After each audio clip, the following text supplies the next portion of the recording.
time on the Dragon Ball Look Back, Chadwick saw some cells or whatever. Hey, are you alright? Don't be so loud. I'll get over it, man. Listen, man, just clean yourself up and get ready for the end of the episode. You're skating on thin ice, dude. Don't mess this up. Right. On the Dragon Ball Look Back. Hello, I'm Chadwick Jones. Can bubblegum really be frightening? Let's find out. This is the Buu arc. We start off in what is technically the Great Saiyaman saga, but I prefer to consider this section the Otherworld Tournament saga. It starts with Goku, King Kai, and the others trying to find a new place to live after the old place got blown up. Sadly, it looks like King Kai's solution isn't going to work. It looks really sturdy, too. So instead, King Kai proposes that they all journey to the other end of Snake Way in order to obtain passage to the planet of the Grand Kai, a benevolent deity who looks over the East, South, West, and North Kais, beings who look after all four quadrants of the universe. King Kai is the northern one. So our hero can't wait to reach this wise master for training and... oh man, this is silly. Until Goku remembers the whole instantaneous movement thing. Huh, you know, that trick could really come in handy against Panther one day. I wonder if I can do that.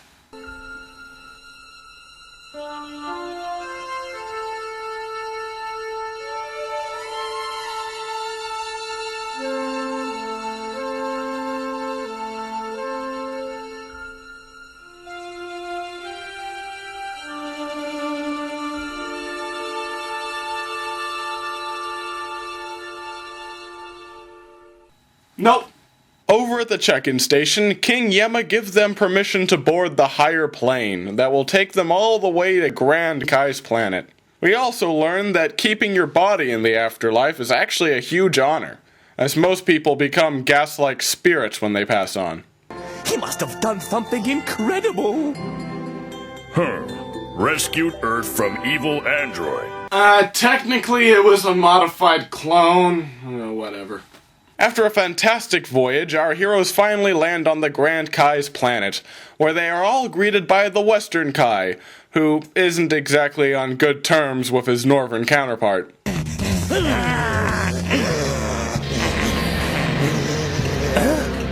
Behind him is the supreme champion of the West Galaxy, Piccolo.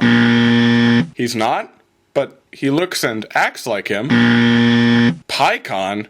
Even his name sounds like Piccolo. You know what? He's even dressed similar to Piccolo. What the hell? We then get introduced to the coolest filler character of all time, the Grand Kai. Sorry to walk in on you guys like this. Listen, Pikkon, I need you to go straight to hell for me. Hey, is this because his character is a clear ripoff of Piccolo? 'Cause that's not really his fault. No, actually it's because King Yemma had recently sent Cell down to the Underworld and he's causing problems. He's actually joined up with Frieza and King Cold in the hope of finding a way out of there. Piccolo and Goku head off to deal with it.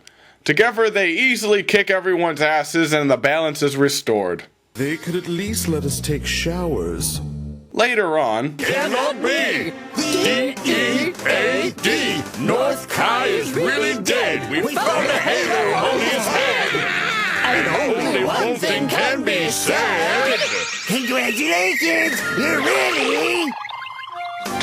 Dead! In celebration of King Kai losing his life, the other Kais decide to organize an Otherworld tournament to test the skills of the best deceased fighters from all around the universe. Grand Kai even decides to make it interesting by offering the winner of this tournament a private martial arts lesson, something that is usually only allowed after 10,000 years of training. I wonder if it ever gets crowded over there. 'Cause you know there's 15 dead people for every person alive on our planet. And this area here contains all the dead fighters from around the universe. And as far as I can tell, they never fade or go anywhere else. Their population must be in the trillions. During the tournament, we see a whole slew of strange and interesting characters, as well as some bizarre matchups, including this guy from the South Quadrant called Caterpie, who attempts to beat Goku by tickling him into submission. South Quadrant must be a very peaceful place. Eventually, the only fighters left are Goku and Piccolo, who give one hell of a show before Goku barely manages to win by ring out. Sadly, they are both disqualified. Do you admit that you and Pycon touched the ceiling of this here stadium during the fight? According to Article 3, Section 9, Paragraph 1351 of the official rulebook, the stadium ceiling is the same as the stadium floor. Because if you stand on your head, the floor is the ceiling and the ceiling is the floor. Therefore, it's ring out. I'd say that Goku should have been disqualified for punching that one guy in the groin earlier, but what do I know? As a consolation prize, the Grand Kai offers them both a lesson in just 200 years. That'll give me just enough time to whip back into shape. I've been too much of a couch potato to keep up with those boys now. So enough of this filler appetizer. Let's move on to the most notorious non-filler sagas, the Great Saiyaman Saga. You can just tell something is deeply wrong when the 200th episode of DBZ is called Gohan Goes to High School. It starts off with Gohan flying the Nimbus Cloud for his very first day at Orange Star High School. There he spots a crime in progress and, in order to conceal his identity, transforms into Super Saiyan mode and quickly defeats them. Before he knows it, everyone in his school is talking about a man called the Golden Fighter, and it's becoming harder for Gohan to keep his secret. Can our wacky teenage protagonist juggle superhero work, getting his studies done, and finding true love? Find out in the next episode of High School Girls Pom Pom Power Itchy Kitchy Coo. Hexagon. I have no proof of this, but I'm pretty sure Akira made this saga as revenge for people not wanting to accept Gohan as the new main character. Luckily, this doesn't last forever, and in fact introduced some rather interesting characters, or should I say character. This is Videl, the daughter of Hercule Satan. After Mr. Satan saved the world from Cell, he has been honored as a national hero to the point where his hometown was renamed Satan City in his honor. Videl has spent most of her life believing her father to be a near unstoppable superhero, and thus has trained herself into becoming an actual crime fighter, stopping robberies and other stuff like that. She's also very suspicious of Gohan and his unusual behavior. Apart from perhaps Chi-Chi, Videl is the most fleshed out and likable female character in the series. Which makes what happens in GT all the more tragic, if you ask me. To help conceal his identity, Gohan asks Bulma to— Whoa! She's smoking! She's actually smoking! Thanks for ruining my childhood, guys! She helps him out by designing a superhero costume for him that deploys and contracts from a small device on his wrist. Hey, can I have one too, Mom? Oh yeah, Trunks has grown a little older. He's also training in the gravity chamber with his dad. A true warrior should be ready, even in times of peace. Anyway, Gohan tries on his new costume and it's, well, silly. Why, it's a super fit! No, Mom, I don't need one. So now mild-mannered Gohan is reborn as the Great Saiyaman, guardian of the city. But this does not amuse Videl. She swears that she will find out his secret identity at all costs. I must admit, watching Gohan try to awkwardly act like a traditional superhero is incredibly entertaining, especially since he seems completely oblivious to everyone's distaste with his costume. Hi-ya-ho! Here we go! I'm the man with the plan to uplift the good and root out the bad till we're living like we should! Hi-ya! Whoa-ho, uh-huh! Now you understand that I'm the... Great Saiyaman! Wow, what a geek! Believe it or not, the widespread superhero work is not the weirdest thing about Satan City. It's actually some sort of cloning program they have going on. The first instance we see is Nappa robbing the store before the Great Saiyaman and Videl stop him. Now, you might be thinking this is just a simple coincidence that this guy looks just like him, which is fair enough, but then there's another example. The clones of Commander Red and Staff Officer Very Dark Brown directing a movie about the Great Saiyaman. Are you going to tell me that this is a coincidence too? Anyway, this all comes to a head when Gohan gets a cut during one of his battles with Videl, resulting in her definitively finding out about his secret identity. She promises not to tell under one condition: that Gohan enters in the next World Martial Arts Tournament, and that he teaches her how to fly before then. And that, Pan, is how Gohan met your mother. Although this isn't going to be an official date. Mr. Satan won't allow his daughter to date anyone unless that person can beat him in a fight. And we all know that even Gohan is incapable of that. So Gohan goes home to tell his mother the news along with his little brother Goten. His little brother Goten? Wait, in order for the timing of this to work out, Goten would either have to be from another man, which clearly isn't the case, or Goku would have had to impregnate Chi-Chi during the Wait for the Cell games, when he was in Super Saiyan form constantly. No wonder she's acting funny. And I do mean that. Ever since Goku was killed in battle, Chi-Chi has become far more loose when it comes to her children training. Hell, she even gave Goten himself some self-defense classes, until he did this. You're a Super Saiyan. I am. Is that bad? Oh, not another monster in the family!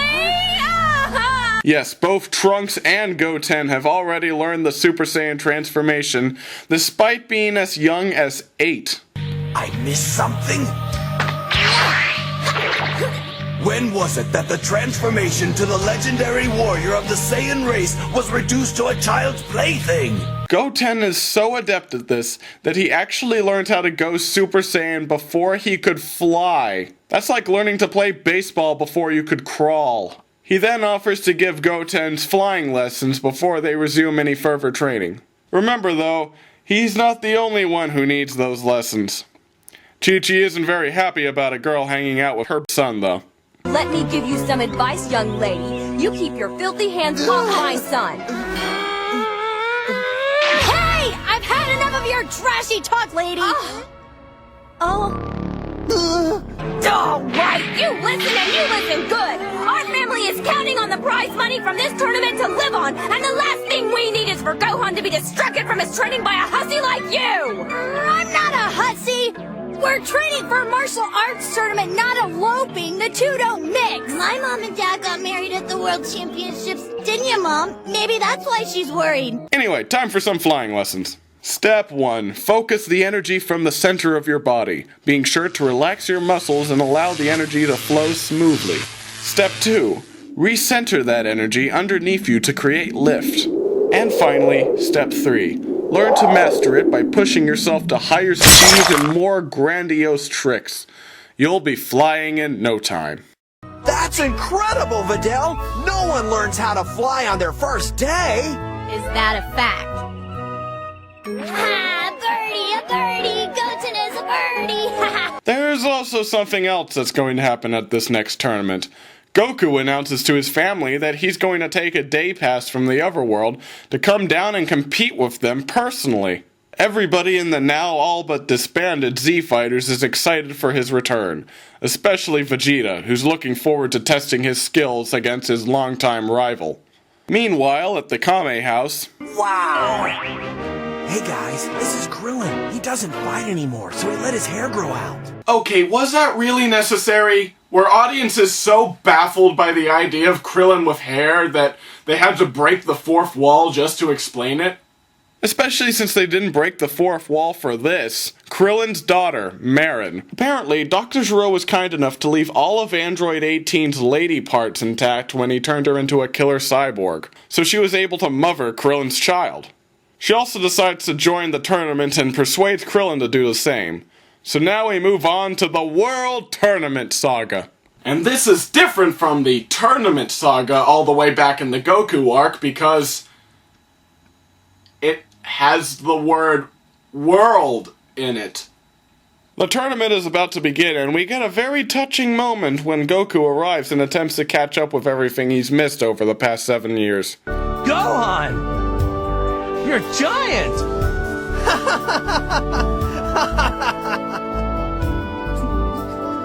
Guys, are you just gonna stand there and stare at me all day? Oh, sweetheart, I've missed you. I've missed you, Chi-Chi. Goten, it's okay. Hey! I think there's a little me hiding behind your leg, Chi-Chi. I'm Goten.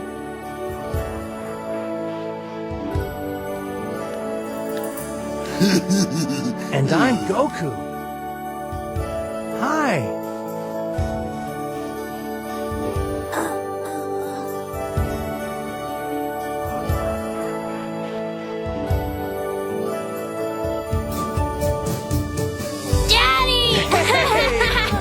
Whoa, little guy, you're a strong one, aren't you?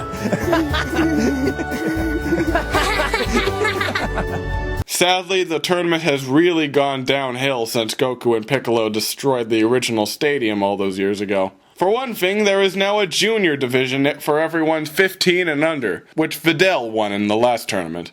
This means that Goten and Trunks will have to fight with all the very young competitors. On one hand, I suppose that's good because it'll get younger people interested in martial arts, but on the other hand, both the 21st and 22nd World Martial Arts Tournaments had major competitors that were children. But that's not the only thing that sucks about this new layout. Instead of having a preliminary round to determine who moves on to the quarterfinals, the competitors must instead hit this specialized strength gauging machine that will determine their value based on a measuring system. Because, come on, everybody knows that brute strength is the only factor that goes into winning a fight. Speed, skill, knowledge, nah. No, they're all useless. Strength is the only important thing. Oh, hi, Captain Ginyu. I must admit, though, it's pretty hilarious watching everyone's reactions to our heroes' readings. Vegeta even destroys the damned thing just to show off. Also, Bob is a dick to cameras. A ring is a place for fighters, not publicity seekers, and I don't want you holding back any of your strength because you're afraid of being discovered.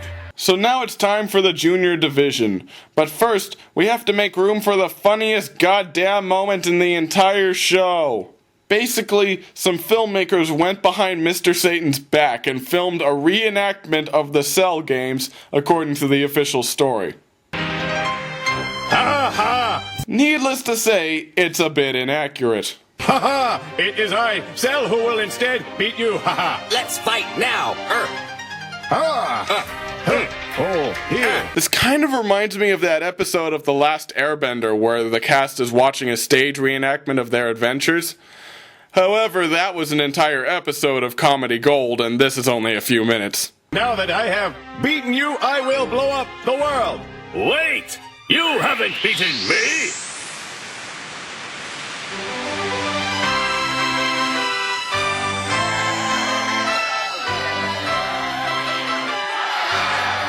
Your useless tricks are stupid and useless. Although I must admit, if Mr. Satan really did beat Cell, this is probably how he would do it. Take that!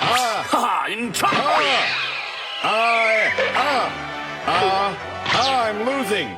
Mr. Satan is great. I wish I were him. Hey Goku, what do you think of Dragon Ball GT? Well, it was ridiculous and untrue, but it kept me entertained. That's what I thought.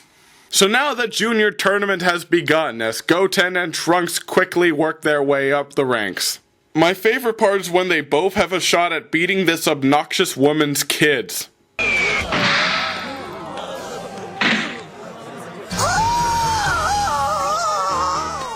Oops. Guess I shouldn't have hit him so hard, but at least he's quiet. Eventually, they both reach the final round, and we have one hell of a fight between these two incredibly overpowered youngsters. The end result is Trunks narrowly achieving a victory over Goten due to Trunks' higher level of experience. Because he could punch harder. Yeah. Cheer up, Kakarot. There's always next year. Your son put up a good fight, but there can only be one champion. The winner of this division gets some prize money, as well as an exhibition match with the champ himself, Mr. Satan! That's right, kids! Give it up for Mr. Satan! Let's get him out here! Mr. Satan up against a little kid. This'll be rich. It's time for the greeting, kid.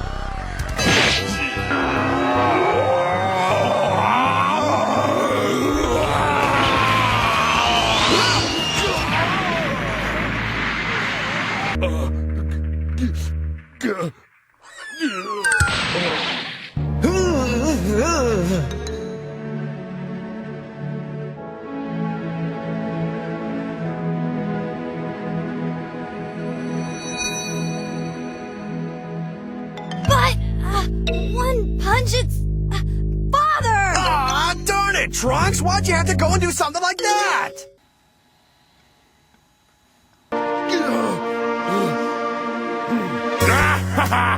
What a punch, man!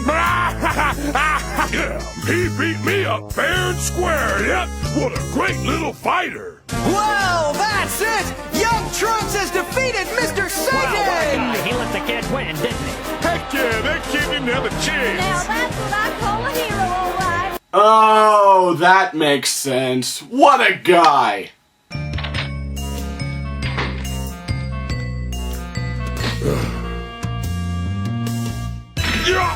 The pain! The pain! I can't stand it! I just want to die! I hate that kid! God! About the only thing that is improved in this tournament over the previous installments is the addition of an extra row in the match lineup, meaning that 16 fighters get to duke it out in front of the crowd instead of 8. And these fighters are as such: Goku, Gohan as the Great Saiyan Man, Videl, Krillin, Vegeta, Android 18, Bob and newcomers Killa, Jewel, Get it? Yamu, Spopovich, Mighty Mask, who is actually Goten and Trunks in disguise, Pintar, Mr. Satan, and 2 people who everyone is getting weird vibes from, especially Bob. Their names are Kibito and Shin. Goku, may I shake your hand? Huh? Yeah, of course.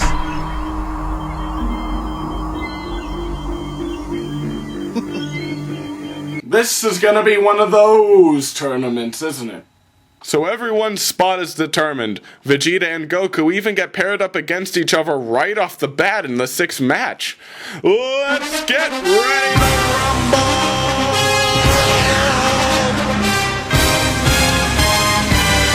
Hello, I am John Gibbard, performing my role as commentator for the 25th World Martial Arts Tournament, sponsored by Brickle Brackle, Breakin' Stupin, Hayward Harpin, Tongue Soda. Gotta love that codfish taste. Now let's get down to business. The first match has begun, and ooh, Krillin has already schooled Pintar like a 5-year-old. What a show. Moving on to the second match, Bob versus Shin. Bob is completely paralyzed with fear over the very presence of Shin and has now decided to forfeit the match. That was weird. And here is the third match, Spopovich versus Videl. Did you know that Videl is the daughter of Mr. Satan? You learn something new every day. Just like I learned that Spopovich was also in the last tournament, but was eliminated by Mr. Satan in the quarterfinals. He's looking a lot stronger now, though. Oh my god! Shit, dude, I did not sign up for this. I'm done. Fuck it, I'm done, man. Spopovich then uses his seemingly endless supply of energy to pound Videl into the ground for almost 20 minutes of scream time. Videl is too proud to even try to give up, and when she almost did fly out of the ring, Spopovich caught her and brought her back in to continue the brutalization. Only when Yamu steps in and commands him to stop does Spopovich toss Videl aside like a piece of used tissue paper. This is one of the most brutal and hard-to-watch moments in the entire Dragon Ball franchise. Things sure have changed since the days when a competitor was using his BO as a weapon. Gohan manages to get her some sensu beans, and so she's going to be alright. But Gohan can't say the same for Spopovich. All he has to do is defeat Kibito in the next fight, and he can take on that monster in the quarterfinals. However, something tells me his match against Kibito is also going to be unusual.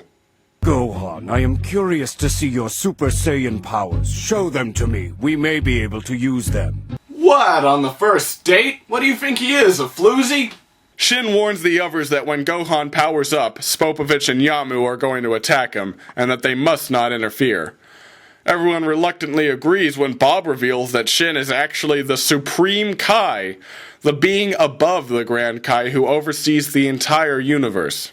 Gohan powers up and, as promised, the two fiends immediately storm over to him and begin to drain Gohan of his energy before flying off towards their master. Supreme Kai says that they must follow them for now, and he will explain the situation on the way. So basically, everybody abandons the tournament except Killa, Jewel, 18 Trunks, Goten, and Mr. Satan, leaving the entire audience confused by what they just saw. Both the fictional one and the real one. This is one hell of a mystery. Get ready, this is going to be a lengthy one. Since time immeasurable, there has existed a being of immense strength, speed, and skill that went through cycles of destruction and hibernation before falling under the control of the evil wizard Bibidi. This creature was called Majin Buu. Bibidi would use his magic to seal Buu inside of a special ball in order to control the beast's destructive nature and utilize its power for his own selfish goals. However, 5 million years ago, due to the valiant efforts of the Supreme Kai, Bibidi was vanquished and Majin Buu was left trapped inside his ball, forever at rest on the planet he was supposed to destroy next, Earth. The Supreme Kai decided not to destroy the ball, since he believed that Bibidi was the only one with the power to release Buu. He was wrong. Bibidi had secretly created a magical clone of himself, called Bobbidi, who was told all of Bibidi's spells, including the one to release Majin Buu onto the universe and begin the reign of terror once more. Put them together, and what have you got? Bibbidi bobbidi boo. Bobbidi also possesses the special power of manipulation. If somebody has even the smallest bit of evil in their hearts, then Bobbidi can use it and secure that being's demise. Darkness!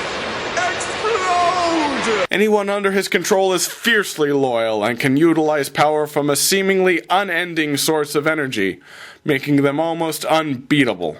They also got this silly-looking M on their heads to symbolize that they are now a Majin. Anyway, in order for Bobbidi to release Buu at full power, he must gather a significant amount of energy. So that's why he sent Spopovich and Yamu to the World's Martial Arts Tournament. Since the Supreme Kai was unable to find where Bobbidi had hidden his ship, his plan was to allow these two to gather the energy they need, follow them back to their ship, and then do absolutely nothing. Yeah, they get this far into the plan and then back off because, oh man, we could get really hurt. When you're as strong as us, this kind of job is like taking baby from a candy. I mean, it's not like he's gained control of Dios mío, el diablo, él tiene poder de convertir y los hombres y Pedro le conserva, or en pos de volvidas hoy. Meanwhile, the crowd at the World Martial Arts Tournament is becoming restless over the loss of most of their fighters. That's when Mr. Satan comes up with a great idea. Have a battle royale with all the remaining fighters to determine this year's champion. All 5 will take to the ring simultaneously, and the last one standing will be the winner! It was very courageous of you to suggest it.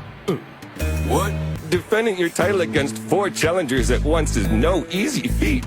To be honest, if you were anyone else, I'd say you were a fool.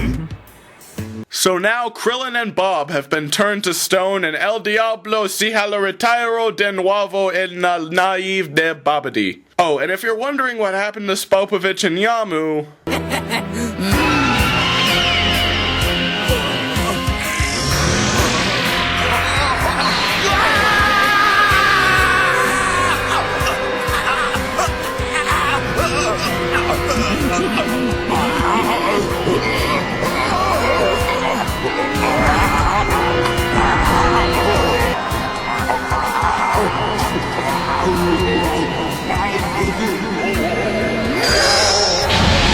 Whoa! Why did he do that? They could have gotten more energy for you. You know, back in the day, even Vegeta had a reason for killing Nappa. He didn't just do it because he felt like it. So now our heroes have decided to venture down into Bobity's ship and kick some ass, despite the Supreme Kai's objections. And they find that, curiously, it seems that Bobity wants them to come inside. The energy that was drained from Gohan has charged Buu's resurrection about halfway.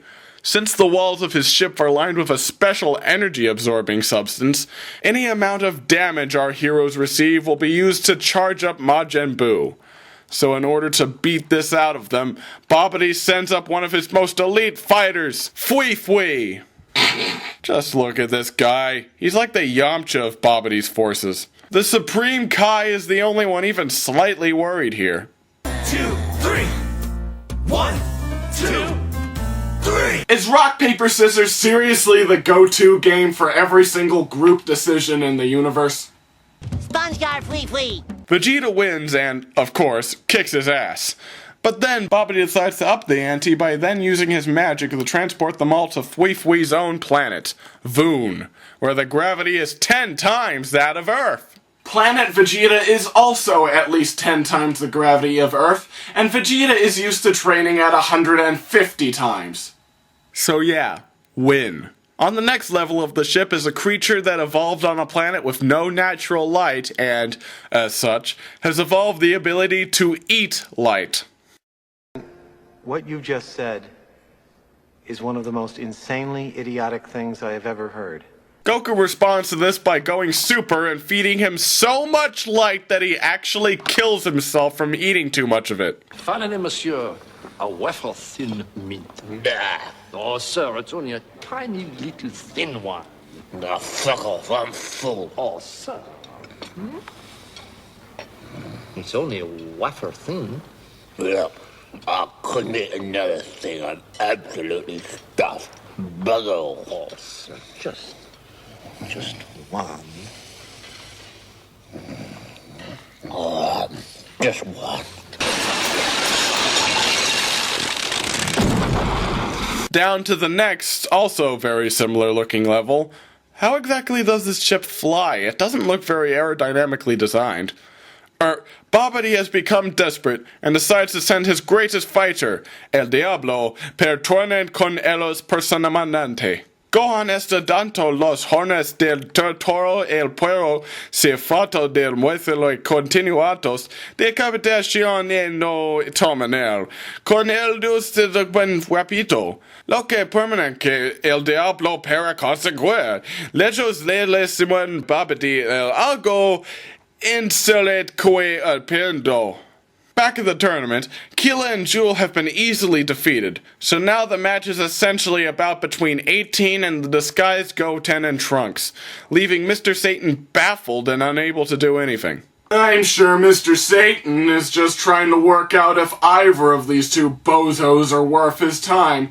He could take them both out with a single blow if he wanted to. Eventually, 18 forces the two of them to reveal their true nature, and they are both disqualified, leaving the victor between 18 and Mr. Satan. I don't want to die. Please don't hurt me. Come on, please. I got a kid. I just want to live. Oh, God. Please, please.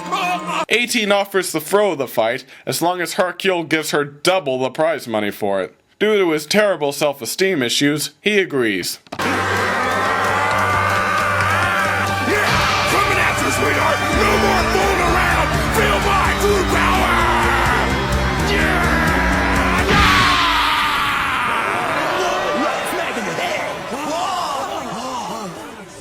Are you telling me that that's the best you could come up with? Well, yes, I'm afraid so. Why me?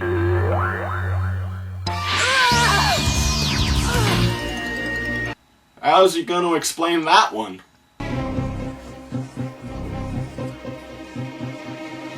I did it! For years, I've been trying to perfect a variation of the Megaton Punch that uses latent energy to cause a delayed reaction to catch my opponent off guard!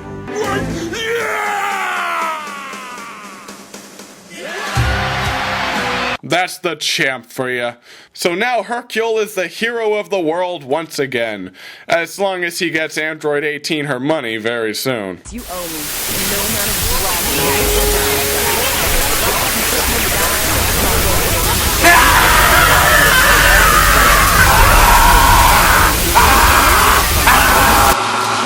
What's going on? Shatwood!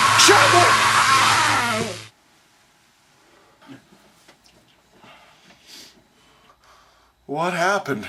You had some sort of a, memory feedback loop. Feedback loop?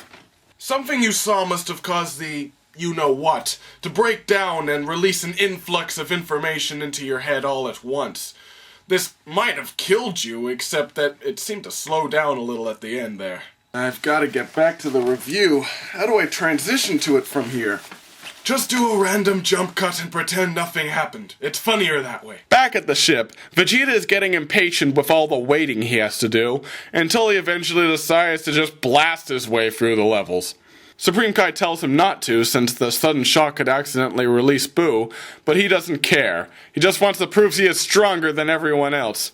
He cares not for the safety of the world or its inhabitants. He just wants to be the best and fulfill his rightful place as the Prince of all Saiyans. Babidi uses this moment of weakness and begins possessing Vegeta's body, using all the evil and maleficent in his heart to control his every whim. Something tells me this isn't going to turn out well. Babidi transports them all to the middle of the World Martial Arts Stadium, and Vegeta proceeds to slaughter hundreds of people in a single blast. He also directly disobeys Babidi's orders in favor of taking on Goku alone with his new power. Goku agrees to this, but only if Babidi transports them away from people, which he does with glee. This is too awful. There must be some mistake. Vegeta then reveals his true intentions. He had purposely allowed Babidi to put him under control for the power he knew he would receive. This power would not only allow him to be on par with his rival Goku, but would also awaken the evil that had lain dormant in his heart. I was the perfect warrior, cold and ruthless. I lived by my strength alone, uninhibited by foolish emotion. But slowly, over the years, I became one of you, my quest for greatness gradually giving way to this life of mediocrity. I awoke one day to find that I had settled down, formed a family. I had even grown quite fond of them. Would you believe, I almost started to think the Earth was a nice place to live. Do you understand now, Kakarot? That's why I needed Babidi to set me free by releasing the evil in my heart. He has freed me of these petty attachments. So much for deciding never to fight again. The energy from their battle is enough to power Buu's ball. Tensions rise as Gohan and the Grand Kai try their best to stop it from happening. By which I mean Gohan tries his best to stop it from happening. The Supreme Kai just kind of stands there and watches in fear as the events before him transpire. Eventually, Gohan releases a huge blast, the ball opens up, and immediately produces...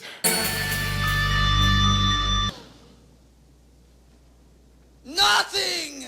Absolutely nothing! Well, not quite.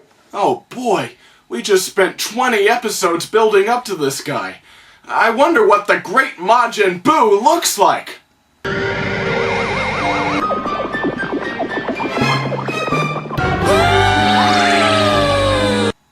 I didn't see that coming.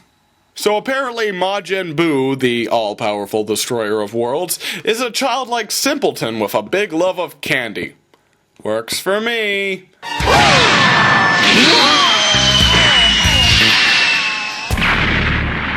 Only after Bobbity threatens to seal him back up in the ball does Buu even respond to his commands, and decimates Gohan and the Supreme Kai with ease. Meanwhile, Majin Vegeta and Goku are both able to sense the power of Majin Buu, so they agree to stop fighting for now in order to deal with him.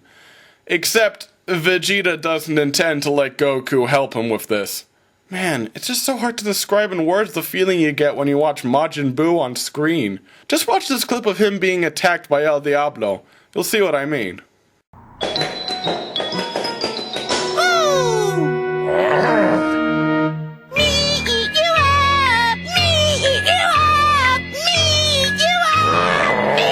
The gross amount of fear he produces in these characters is really something. Majin Buu is essentially a 3-year-old with the power to destroy a planet. And if that doesn't terrify you, I don't know what will. The battle ends when Buu uses his antenna to transform El Diablo into a cookie. Dios mío, el este encomiendo de El Diablo? Hablar eso uno con ese amigo. This turns Krillin and Bob back to normal, but that doesn't help the fact that Gohan is practically dead and everyone else is powerless to do anything. Well, almost everyone. Oh, my spaceship! It's been blown up! Oh, it's Vegeta! Yes. In a spectacular display, Vegeta gives everything he has in the battle against Buu, even deciding to sacrifice his own life to blow that sucker to high hell. He no longer wants his revenge, or even to show Goku that he is the best. He just knows that he must stop this monster before he destroys everything good about the universe. I'm going to crush you and throw you into the wind!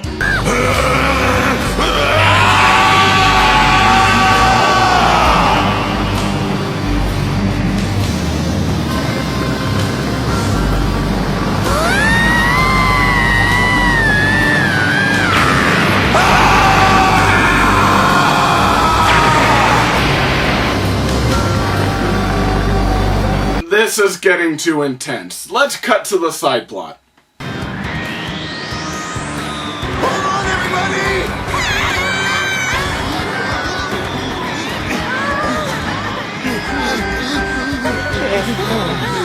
That got the old heart rate up. Yeah, sorry guys. I should have had the fasten seatbelt sign on. That was no common turbulence. That was the aftershock of an incredible explosion. What's this horrible feeling in my heart? I think I know.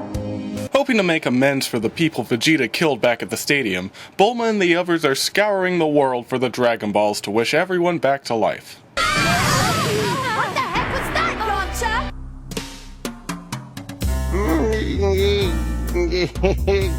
Hey, thank you so much! My head almost hit the wall! I think you may have saved my life! I was thrown viciously, just like this, when I hit something soft instead of the wall! It was you! I don't know how I can repay you. I could have cracked my head open, but this is so soft and nice. Thank you so much.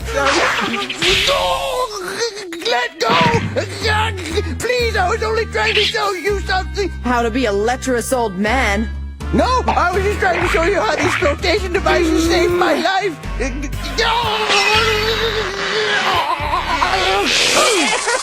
I'm sorry, I can't help it.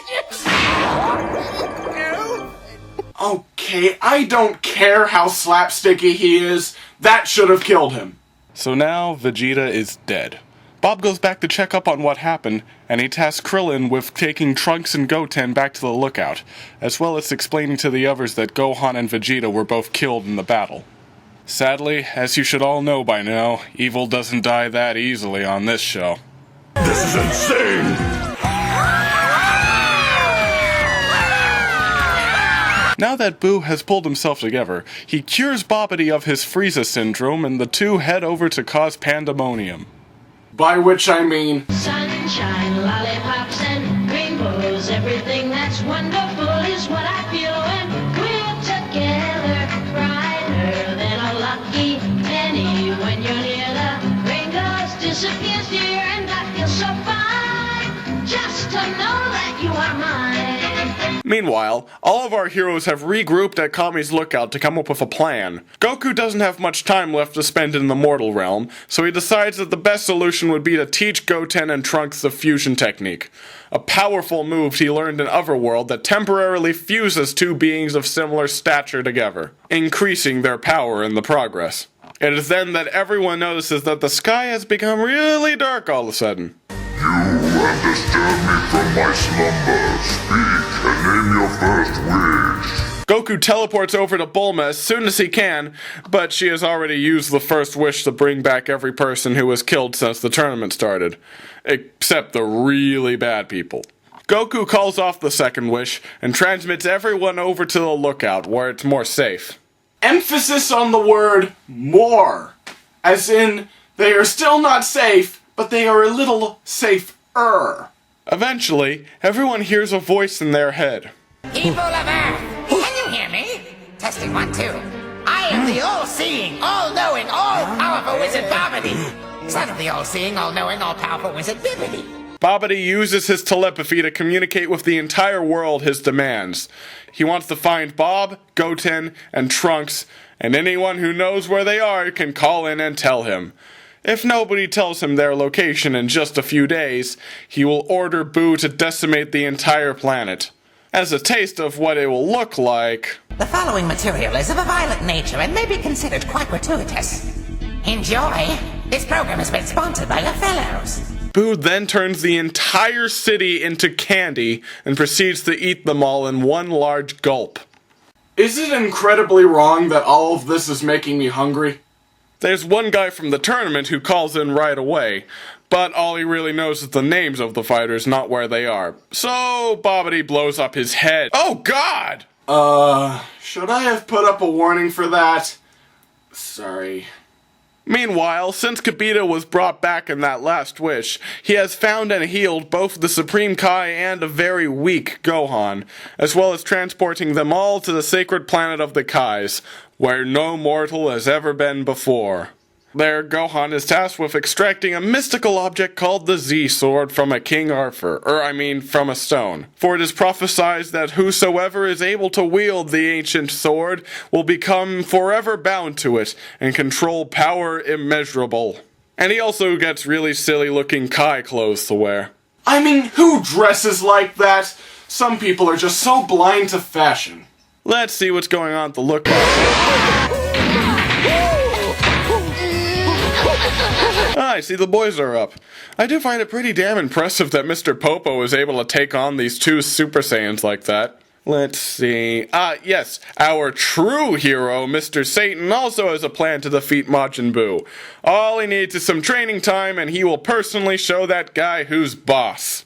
Though I do like Mr. Satan, I still can't shake this feeling that even he won't be able to stop Majin Buu. Eventually, the obnoxious lady from the tournament and her sons tell Babidi where Trunks and his family live, and he flies off to destroy the place. Bulma's parents refuse to leave the place, and the Dragon Radar is there. So Trunks goes down to get it, whilst Goku decides that now is the time to bring out the big guns against Majin Buu. He reveals that he has been very busy back in the Otherworld. So busy, in fact, that he's actually learned a new Super Saiyan form. If you consider the basic Super Saiyan to be a Super Saiyan 1, and an Ascended Super Saiyan to be Super Saiyan 2, then this has got to be Super Saiyan 3.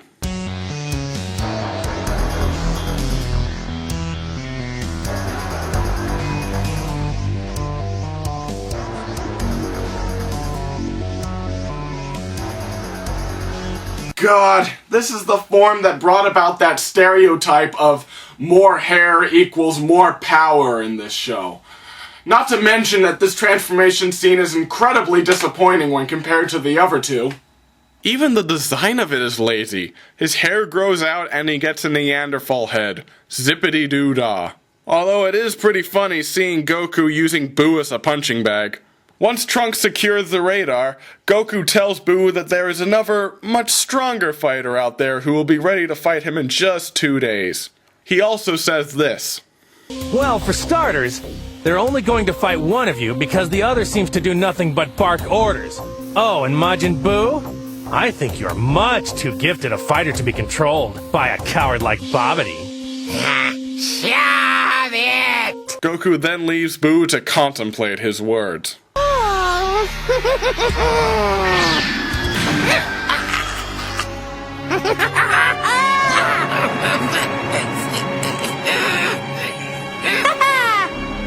Now you know, Doc!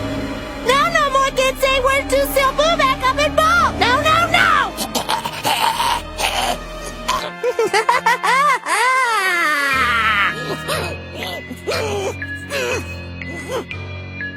Bye bye!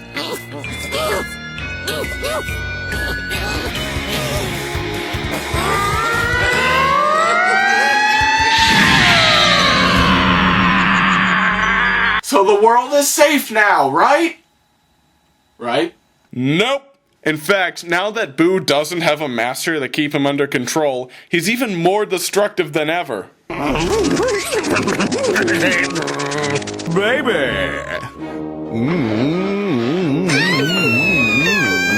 So since we don't have much time, let's learn the fusion dance. Step 1. Alter your power so that it is equal with your fusee. Try imagining yourselves as two parts of one being, neither whole without the other. Step 2. Perform the dance that you see before you, acting in perfect symmetry with your partner and making sure to keep your fingers extended correctly. Step 3. Say the words Fusion Ha with the dance. If you are successful, you and your partner will have fused together as one very adept being. I gotta go polish my gun collection with hash oil.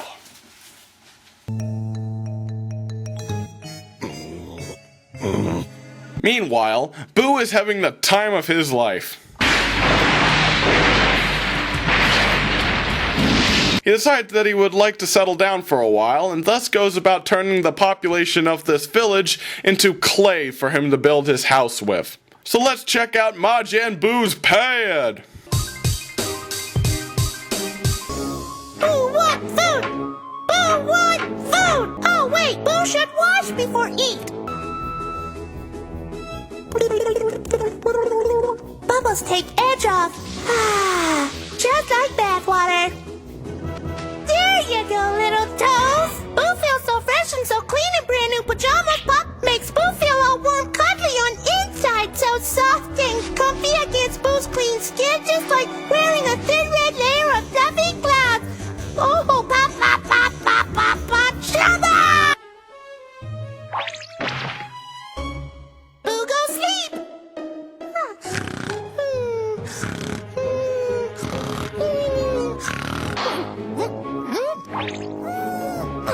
Boo sleep good. Ha ha ha! That house is made from the dead bodies of children. Back at the lookout, the boys are hard at work on the fusion technique when Trunks asks our hero this. Can you show me how you change into Super Saiyan 3? Okay, so I guess it's time for a Super Saiyan 3 tutorial. Step 1. Become a Super Saiyan. Step 2. Push past that state to become a Super Saiyan 2. Step 3. Reach for the power deep within yourself to become a Super Saiyan 3. That's literally all there is to it. Sadly, this demonstration drains all the life force Goku has left, and Baba informs him that it is now time to return to Otherworld. Goku! No!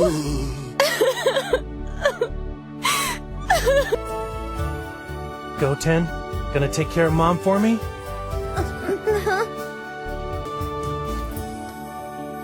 I'm proud of you, son. So long, everybody!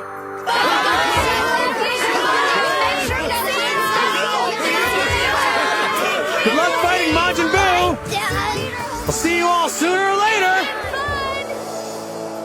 This really is a touching moment, but sadly it's made a little pointless by a future event. Meanwhile, Buu has come across a strange sight. A child who is not afraid of him. Haven't you ever heard of a blind kid before? What? You're not scared because you don't see? We begin to see Boo's good side when he actually cures this kid's blindness and he has a serious heart-to-heart moment with him. Speaking of hearts, Mr. Saiyan has officially finished his training program and is now on his way to deal with Majin Buu once and for all. Seriously though, Mr. Satan stopping Buu from killing people? That'll be the day. Bob continues with the boys, training as best as he can, but those kids are very hard to keep focused.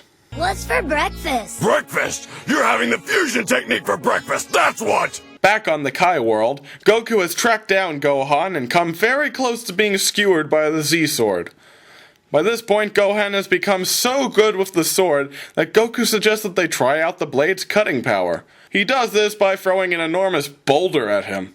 I threw a rock at him! Which Gohan easily slices through. So the Supreme Kai suggests they try something a little more dense, and thus produce a solid cube of the hardest substance in the universe to try out. This doesn't work well.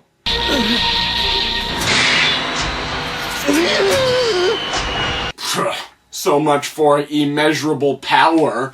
That sword couldn't even break something harder than diamonds. Wait, wouldn't the power to create the most unbreakable substance at will be an incredibly useful ability in a fight? Oh, whatever. They start to believe the power of the sword came entirely from simply figuring out how they use it, when we suddenly meet this guy. This person is known as Old Kai.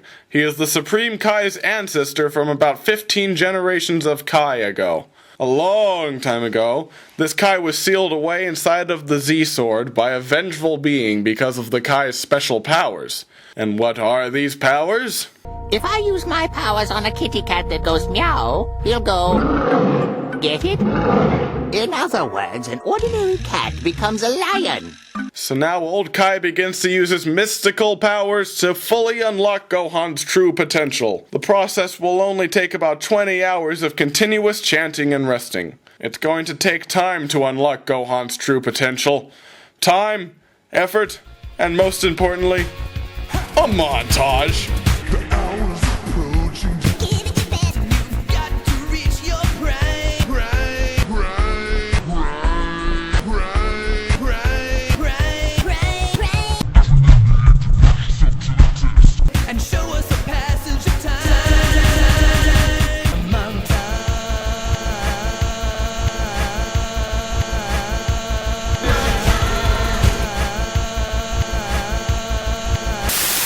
You know, Dragon Ball Z always loves to have somebody on their way with a new technique or a huge power increase to stop the bad guys. But Old Kai's ritual to unlock Gohan's power is probably the weirdest. So now the day has finally arrived for Goten and Trunks to perform the technique. They begin the ritual and it doesn't give the results they were expecting.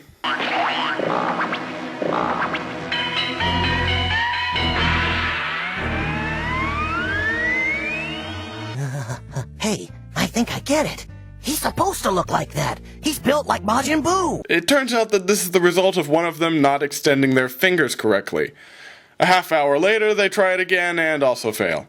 A half hour after that, however, and third time's the charm. This is Gotenks, probably the most diverse and creative fighter in the... hey, where's he going?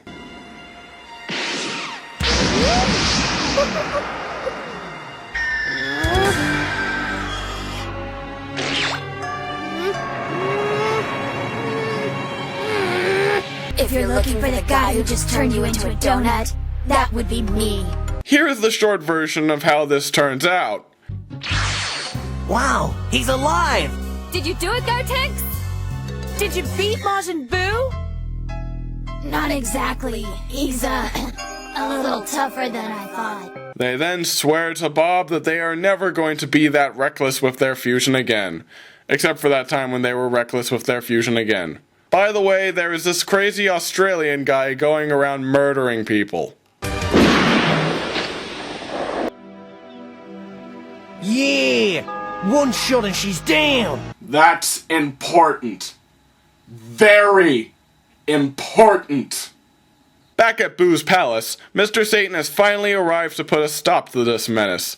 By which I mean grovel at his feet while secretly setting explosive around his house and cooking him poisoned food. Wait! Where are you going?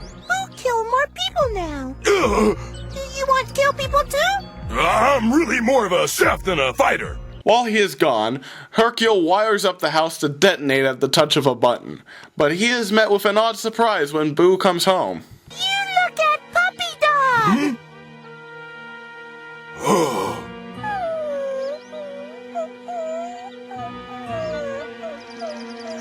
Where in the world did you find that little guy? He no scared of Boo, he no run. Me try saying words to him, but he just go beep beep. Hercule explains to him that the puppy's leg is broken, and Buu promptly fixes it so he can have a chance to run away. However, that isn't the reaction he gets.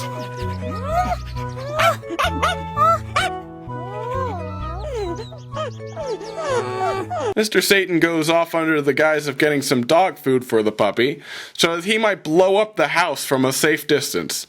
But he realizes something is different about Buu now. If he has the potential to love this dog, then maybe there is some good in him after all.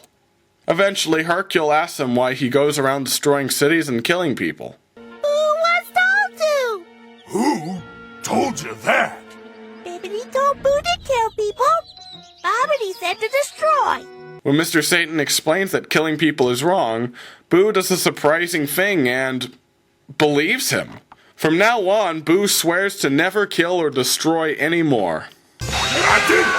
I got this guy to change his ways, and I didn't have to throw a punch or blow him up! Oh, Mr. Satan, you are truly the greatest! Mr. Satan decides to stay with Buu as his own personal live-in chef and house cleaner, and it seems like all is right in the world. Until the worst thing imaginable happens.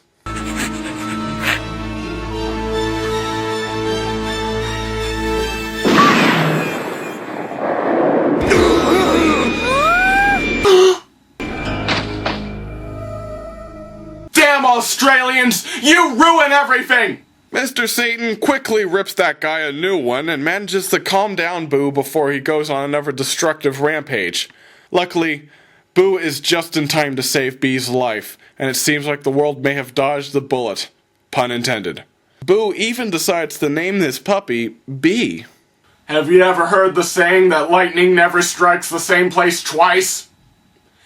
It's a lie! That same homicidal Australian guy appears again, this time shooting Mr. Satan in cold blood. Buu barely manages to save him, but the damage to Buu's psyche has already been done. The moment Mr. Satan was shot, Buu's mind was split in two. The internal conflict Buu suffers becomes so great that he eventually expels the evil from his body, evil that collectively takes on its own form. And thus was born Piccolo and Kami. Good Buu and Bad Buu.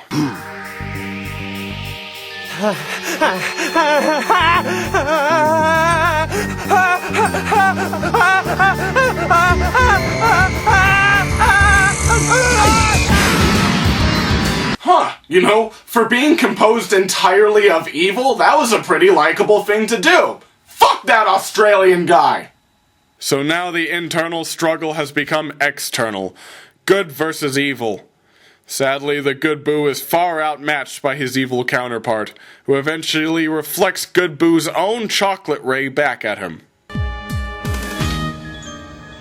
After the evil Buu eats this chocolate, the two halves are recombined and purified to create a more powerful and evil form of Buu. Super Buu.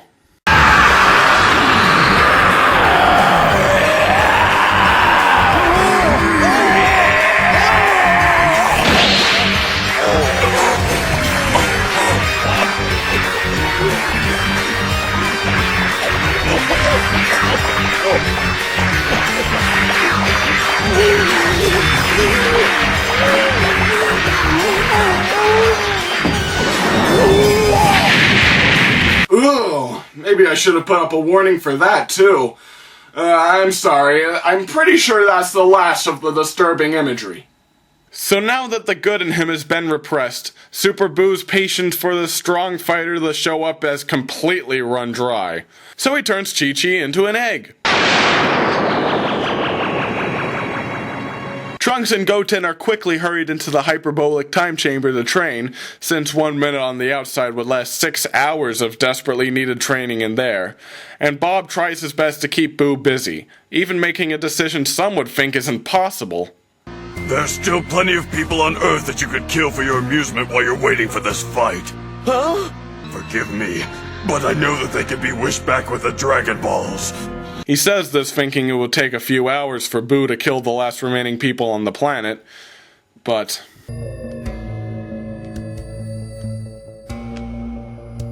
Okay, fair warning, everybody on the planet is going to die. Oh shit, I shouldn't have said that much.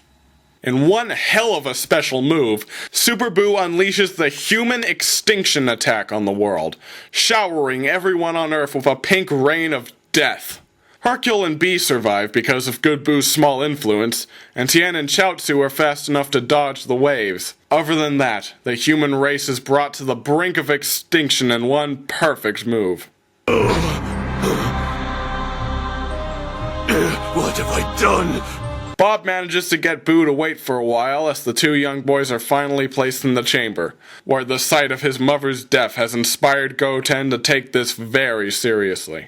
Speaking of taking things seriously,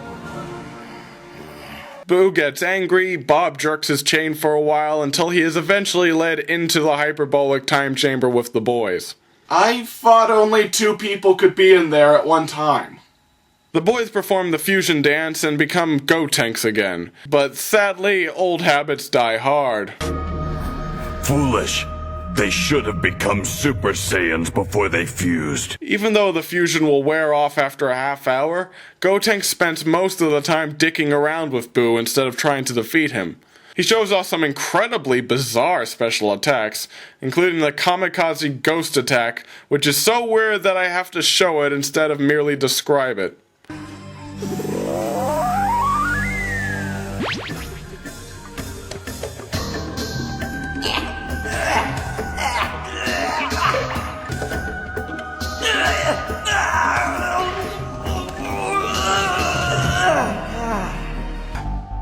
Get ready, ugly! Cause here comes the beatdown of the Super Ghost Kamikaze attack!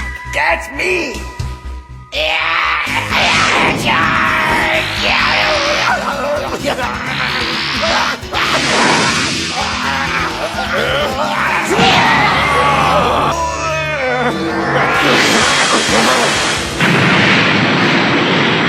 It turns out that Buu is also dicking around with Gotenks. So, in order to appear dramatic, Gotenks pretends that he has run out of energy and special moves to pull out of his ass. This backfires horribly. Now, we're all stuck in here. For good. Oh, thanks, Bob! Do you know how long it took to locate a dimension like this and find a way to anchor it to the lookout? Because I don't, but I'm sure it took a while. Nah, but how do we eat candy? We don't. There's none here. None? No ice cream? No chocolate? Nothing. All gone. Buu's anguish becomes so great that he actually shouts a hole in the fabric of space and time, allowing him to slip back into the lookout and leave our heroes stranded. They try for hours to break through, even allowing time for Gotenks to separate and reform before he decides it's time to reveal something. When he claimed to be out of energy, he was getting ready to unleash his newly achieved Super Saiyan 3 form. This makes him strong enough to open up another hole, but when they reach the other side they find that they are too late. Buu has already killed and eaten every last being on the lookout. Ew! And he turned him into dark chocolate. That's disgusting. But I like dark chocolate. Shut up, Ghost Alex! So now it's the big Super Buu super fight. Bam bam boo bam zoom zigadoo glip plow wow.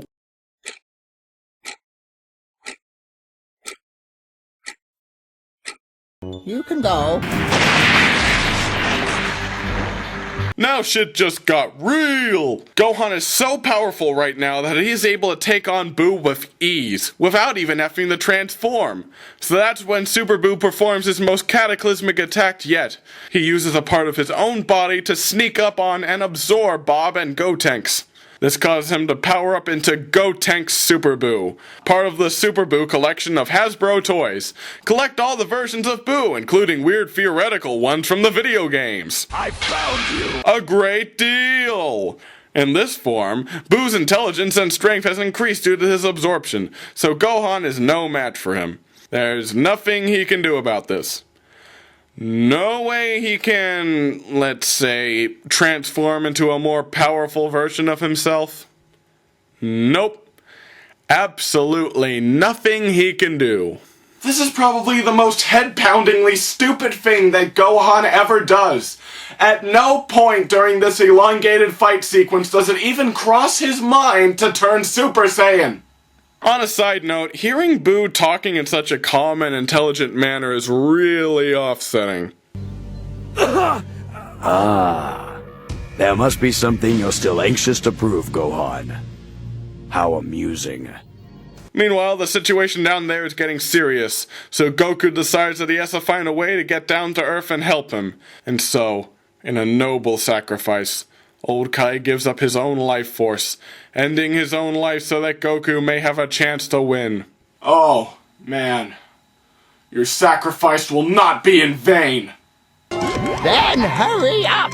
Oh, wait, never mind. Death is meaningless. Goku proposes that he performs a fusion dance with Gohan, but since that would take time that Buu would never allow, Old Kai comes up with a better idea. All Kais wear a set of very special earrings that, if shared between two people, will merge them into a single being, much more powerful than one made via fusion dance. The only drawback?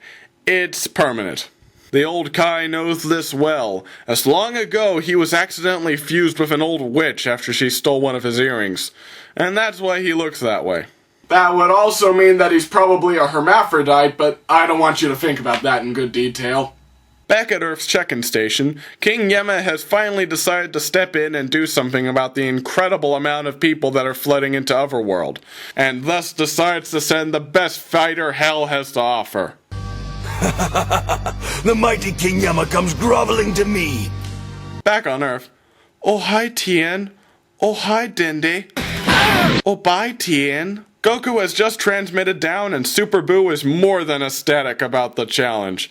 Until he powers down into Bob mode. Yeah, it looks like the half hour is up and Gotenks separated inside of him, causing his power to drop by over a third. Goku tries to form a permanent union with his son. Ew! But he misses and Super Buu absorbs him instead, becoming even more powerful than before. Goku briefly considers fusing with either Dende or Mr. Satan, which would honestly make him too powerful, until he senses Vegeta's presence in this world. Can our hero convince him to permanently fuse with his worst enemy? You have to let it go! Let it go! Let it go! Thank you. No problem. Meanwhile, in heaven, el diablo stila confitado un el bien, y el amor lino su corazón. Incluyo a todos buscar esos seres cuadritos. Eso es tois. Vegeta finally agrees, and our two heroes become one kick-ass dude. Vegito, the Super Duper Saiyan. Buu tries all of his best and borrowed techniques against him, even making up a few as he goes along.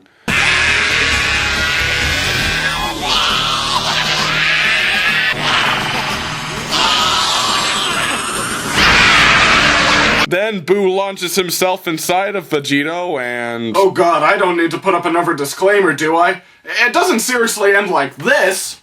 Nope, Vegito is so badass that he's able to decimate Buu even when Buu is inside his own veins. That's incredible beyond words.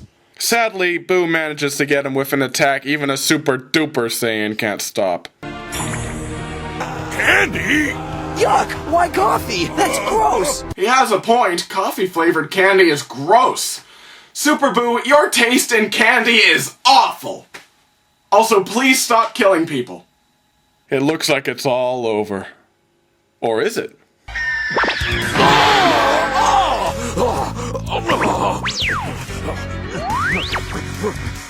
You shouldn't hurt yourself like that.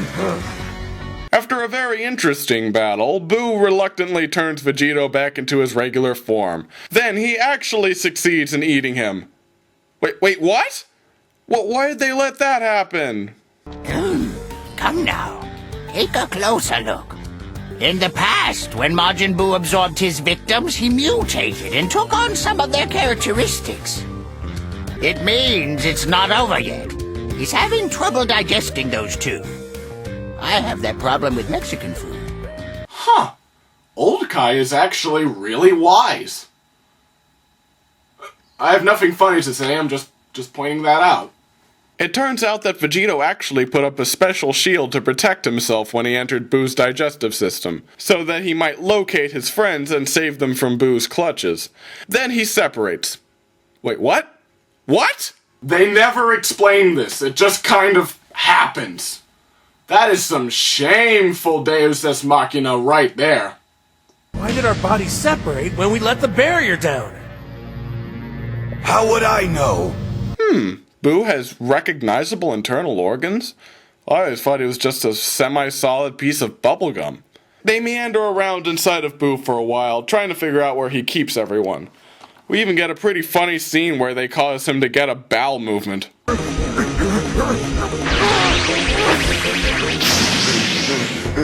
Yes, thank goodness. They eventually locate his brain, which appears to be full of cobwebs. Are you surprised? Take a look. Gohan and Goten and Trunks, we did it! We did it! We found them! When they cut everyone loose, Super Buu reverts back into his default form, cutting his power significantly.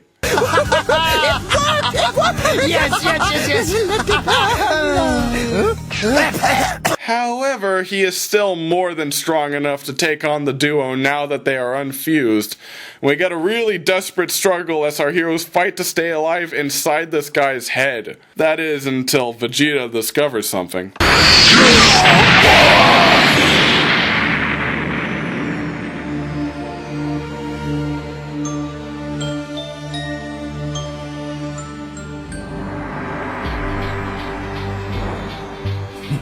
Vegeta separates the sack, and this immediately brings Super Buu to his knees, howling in pain as his body is reformed from the inside out. Ah, good. Now he'll revert to Evil Buu and become much more easy to defeat. Because I've been so right about all my other predictions. Our heroes escape with Bob, Gohan, Goten, and Trunks in hand, and eventually free themselves from Buu's body. They leave to put the unconscious survivors someplace safe until they detect something bad. Instead of Buu's power draining, it appears to be growing much stronger. Something that Kibito Kai feels he should elaborate on. You see, a long time ago, the man who later merged with Kibito was serving as the Eastern Supreme Kai, the youngest of his order, led by the Honorable Grakayo.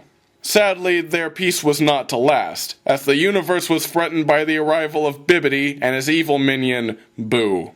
Things got to a point where the Kais themselves had to step in a futile attempt to stop the monster. Two of them were slaughtered in battle until Buu reached the Western Supreme Kai, who was so powerful that he was actually able to kick Buu's ass to an extent. He was the first person Buu used his absorption technique on. The newly formed Buu then set his sight on the Eastern Supreme Kai, but before he got his chance, Grakayo stepped in and unleashed a powerful flurry of attacks, enough to make Buu consider this man to be his next absorption target. However, the result was not what he was expecting. Ooh, you're fat. Is that really you under there? The pure hearts of the Kais had actually diluted the pure evil that is Buu, making him much more benevolent and playful than before. So yeah, the Kais were powerful, but they were also so nice that they ended up weakening Buu in the process.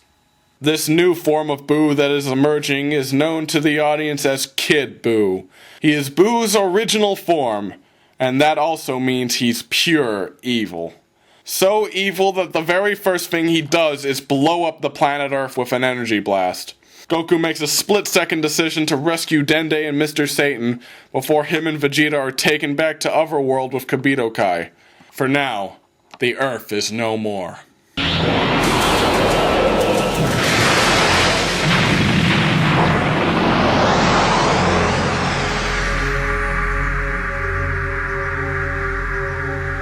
This also means that Mr. Satan is the only human being left in existence. And I don't think we could get a better representative. Kid Buu then reforms himself before using his newly acquired instant transmission to jump from planet to planet, leaving nothing but dust in his wake, searching desperately for the strong fighters that eluded him.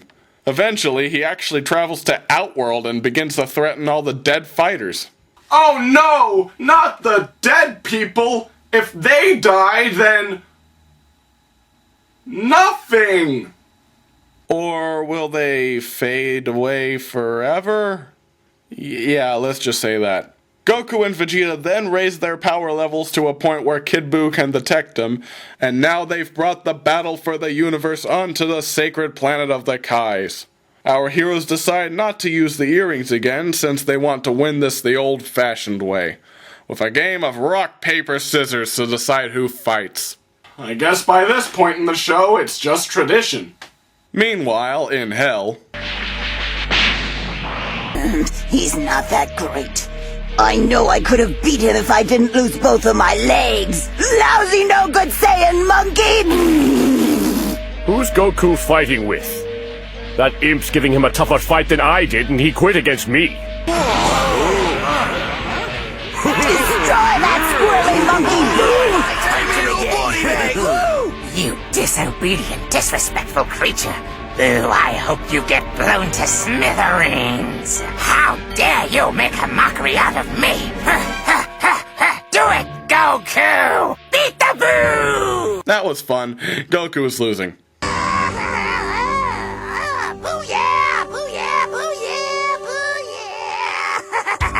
Hercule is convinced that he is in a dream at this point, so he actually goes up and attempts to challenge Kid Buu. However, when the kid decides to hurt Mr. Satan, he finds that he's unable to. Perhaps there is still a small part of him that contains some decency. This could be the turning point in Kid Buu's character where he... Never mind, he found it. Now that Buu is free and unrestrained, will he prevail against our heroes? Fuck. No. Time for some Buu on Buu action. While this is happening, Vegeta comes up with a plan. First, he uses the Kais to get in contact with the Namekians and asks them to summon Porunga for them.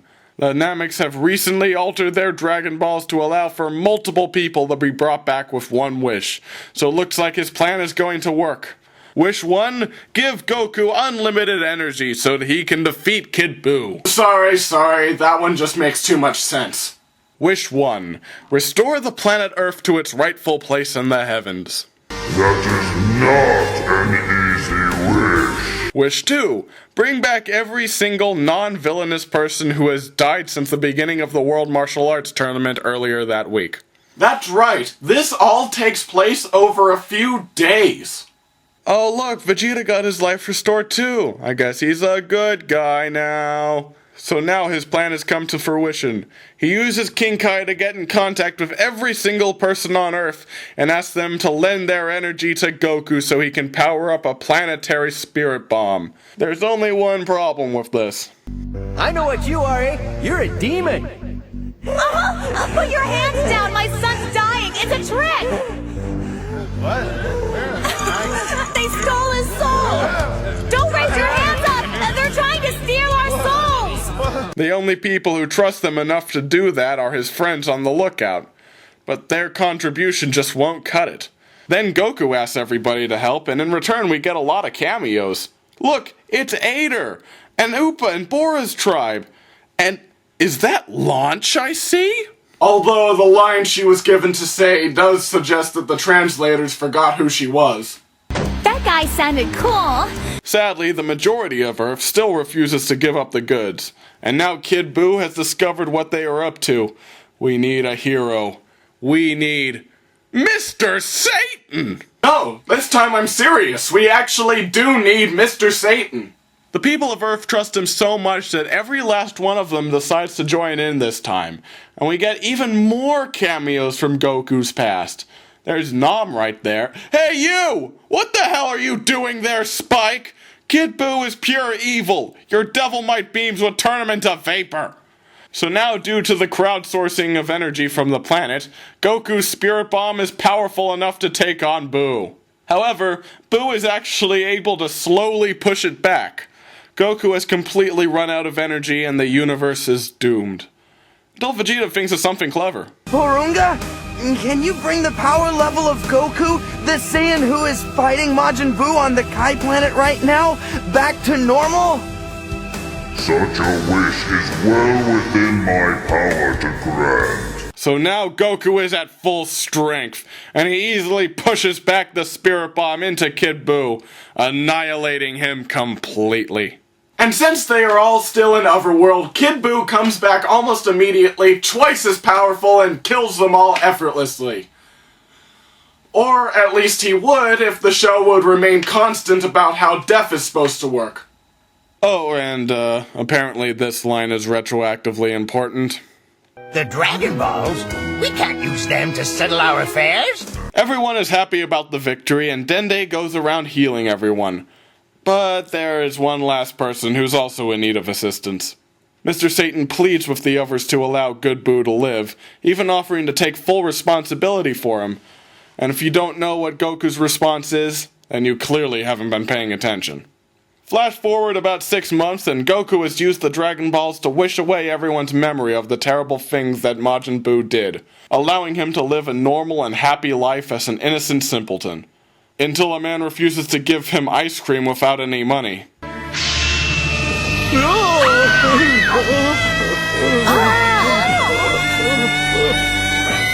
Never ever, Boo!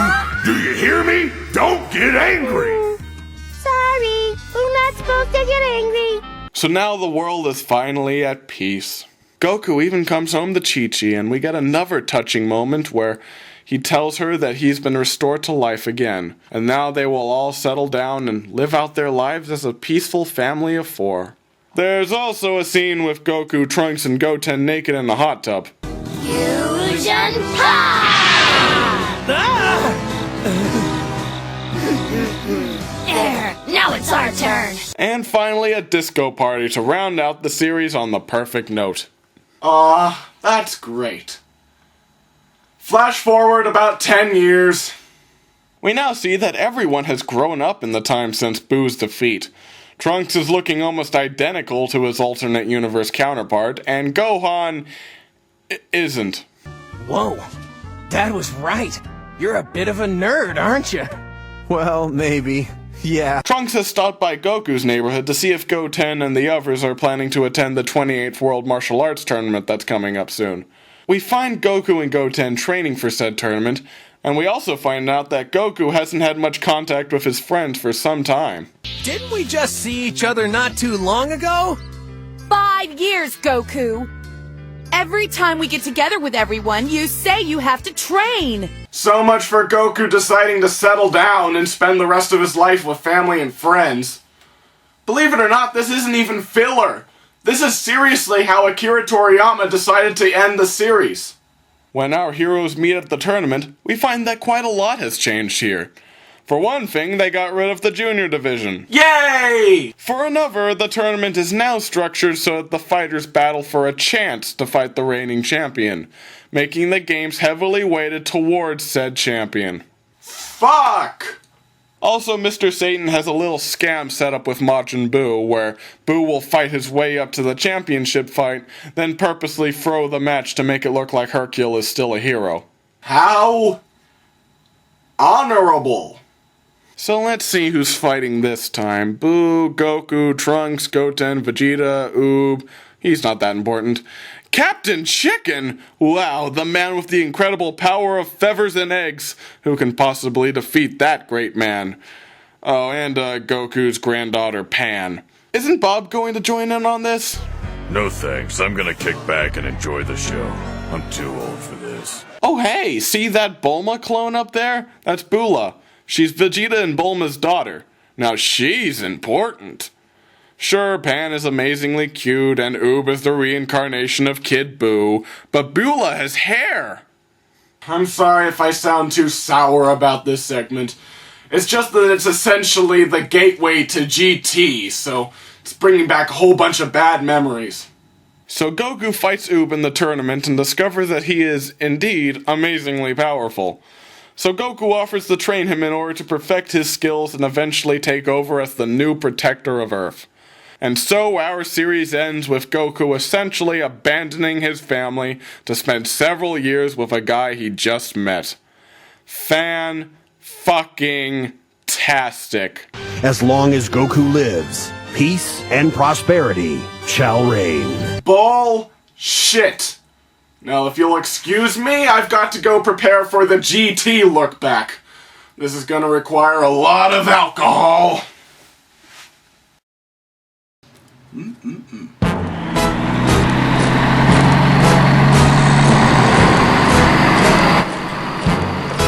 Dispatch, we have a 614 in progress over here. 614? Yeah, you mean a private army is attacking the country? Yeah, you better send the armor squadron, quick. Alright, men, stay hidden. I'll give them 1 point. This is the New Zealand Armored Defenders Squad.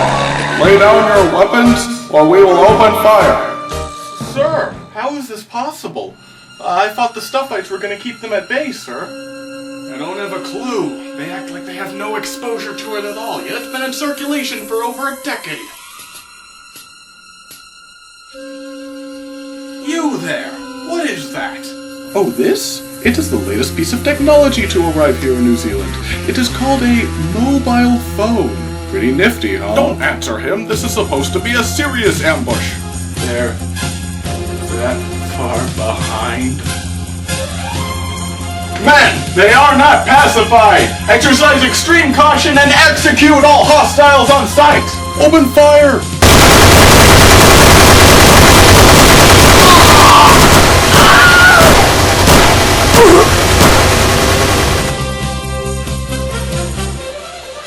We'll have to pick up the pace.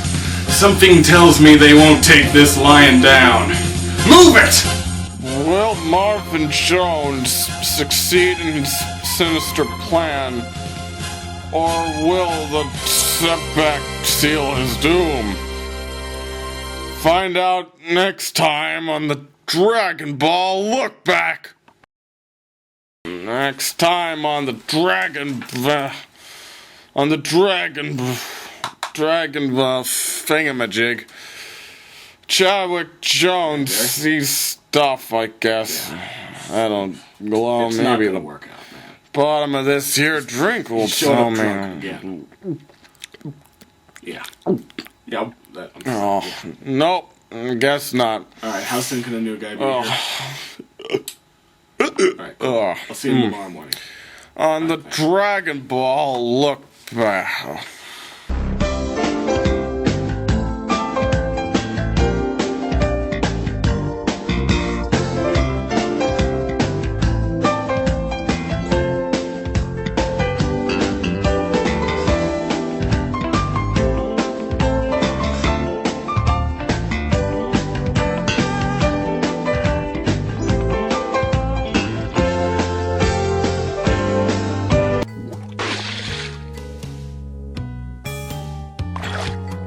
Get out of the tub.